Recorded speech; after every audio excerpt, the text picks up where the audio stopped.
الفرعون الصغير جاهز للاحتفال. رحلة توت عنخ آمون من الأقصر إلى المتحف الكبير. منذ آلاف السنين تركت قصري في طيبة ورقدت بسلام في وادي الملوك، لكن يبدو أن رحلتي لم تنتهي بعد، فقد استدعاني أحفادي من جديد لأبدل مقامي للمرة الثالثة من الأقصر إلى القاهرة، والآن إلى الجيزة.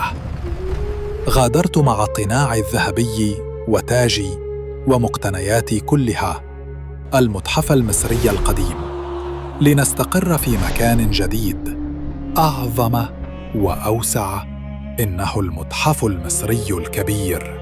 ها أنا أعود أمام العالم داخل قاعة خلقت خصيصاً لي، تضم أكثر من 5000 قطعة من حياتي ومماتي.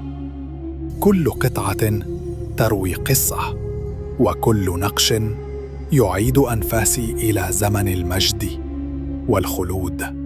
سيحتاج الزائر أكثر من ساعتين ليجول في عالمي بين عربتي الحربية وكرسي العرش وكنوز التي أشرقت من ظلام المقبرة، لتعرض في النور لأول مرة. لقد أحكم تغليفي، ورافقني علماء مصر في رحلتي الأخيرة إلى الجيزة. نقلوني بحذر، كأنهم يحملون قلب التاريخ نفسه.